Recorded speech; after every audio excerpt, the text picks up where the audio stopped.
حضرت عمر رضی اللہ عنہ ایک مرتبہ مسجد نبوی میں جا رہے تھے، ایک نوجوان کھڑا رو رہا تھا، تو عمر رضی اللہ عنہ نے پوچھا بھائی رو کیوں رہے ہو؟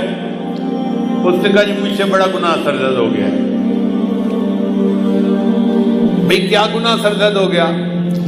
اس نے کہا بھائی میں کفن چور تھا، یعنی جب لوگ میت کو دفن کرتے تھے نا تو میں ان کی قبر کھود کے ان کا کفن نکال کے بیچتا تھا اور اس کے پیسے سے زندگی گزارتا تھا، میرا یہ روز کا کام تھا۔ ایک مرتبہ ایسا ہوا کہ انصار کی ایک جوان لڑکی کی وفات ہو گئی اور میں نے اس کے کفن کو چرا لیا۔ پھر میں تھوڑی دور آگے چلا تو میرے اوپر شیطان غالب آ گیا اور شیطان نے دل میں بات ڈالی کہ لڑکی تو جوان العمر تھی، تو کیوں نہ میں اس سے اپنی خواہش ہی پوری کر لوں۔ تو میں واپس آیا، میں نے دوبارہ قبر کو کھودا، لڑکی کی میت کو نکالا اور اس کے ساتھ میں نے منہ کالا کیا۔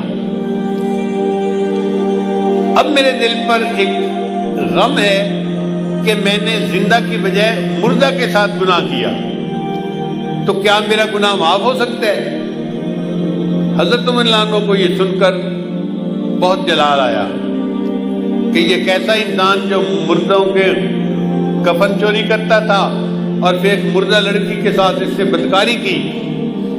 تو حضرت عمر رضی اللہ عنہ نے خود جواب نہیں دیا، فرمان لگے آؤ میں تمہیں نبی علیہ السلام کے پاس لے چلتا ہوں۔ چنانچہ نبی علیہ السلام کے پاس لائے، عرض کیا اے اللہ کے حبیب صلی اللہ علیہ وسلم یہ ایک نوجوان ہے، اس سے بڑا گناہ سرزد ہو گیا، یہ آپ سے پوچھنے آیا ہے۔ تو نبی علیہ السلام نے فرمایا بھئی کیا مسئلہ پوچھنے آئے ہو؟ نوجوان نے ساری صورتحال بتائی۔ جب اس نے یہ بتایا نا کہ میں نے تو مردہ لڑکی کے ساتھ گناہ کیا، تو نبی علیہ السلام کو بھی بہت جلال آیا اور نبی علیہ السلام نے اس نوجوان کو ڈانٹا کہ تو اتنا جو ہے وہ سنگ دل اور جیسے بندہ بات کرتا ہے۔ تو نبی علیہ السلام نے اسے ڈانٹا کہ تجھے ذرا حیا نہ آئی کہ تو نے ایک مردہ عورت کے ساتھ بدکاری کی، یہ کیا وہ کیا۔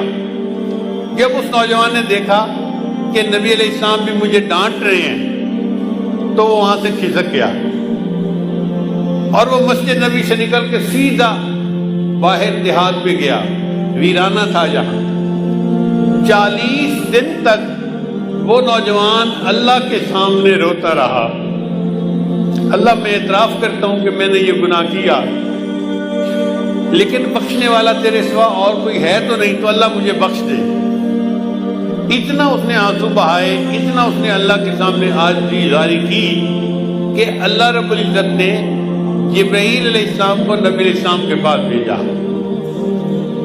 جبرائیل السلام نے آ کے پوچھا اے اللہ کے حبیب صلی اللہ علیہ وسلم، اللہ نے مجھے آپ کی طرف بھیجا ہے اور اللہ نے کہا ہے کہ مجھے یہ بتاؤ کہ بندوں کو آپ نے پیدا کیا ہے یا میں نے پیدا کیا ہے؟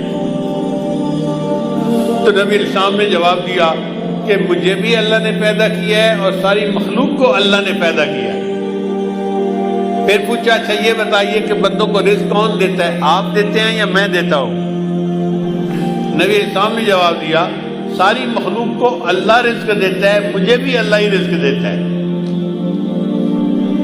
اے اللہ کے رسول، اللہ نے تیسری بات یہ پوچھی ہے کہ بندوں کی معافی کو میں نے قبول کرنا ہے یا آپ نے قبول کرنا ہے؟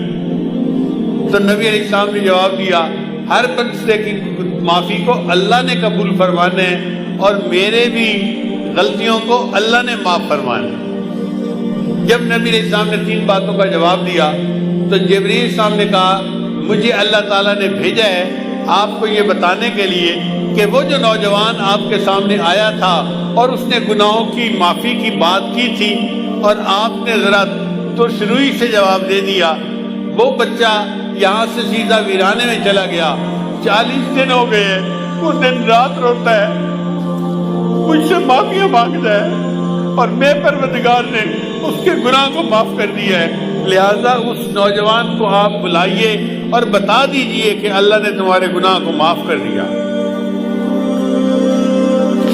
حضرت شیخ الحدیث رحمۃ اللہ نے یہ واقعہ لکھا ہے، وہ فرماتے ہیں کہ نبی علیہ السلام نے پھر ایک صحابی کو بھیجا اور اس نوجوان کو بلوایا اور اس کو خوشخبری دی کہ اللہ رب العزت نے تمہارے گناہ کو معاف کر دیا، اللہ تعالیٰ ہمارے بھی سب گناہوں کو معاف فرما دے اور ہماری توبہ کو قبول فرما دے۔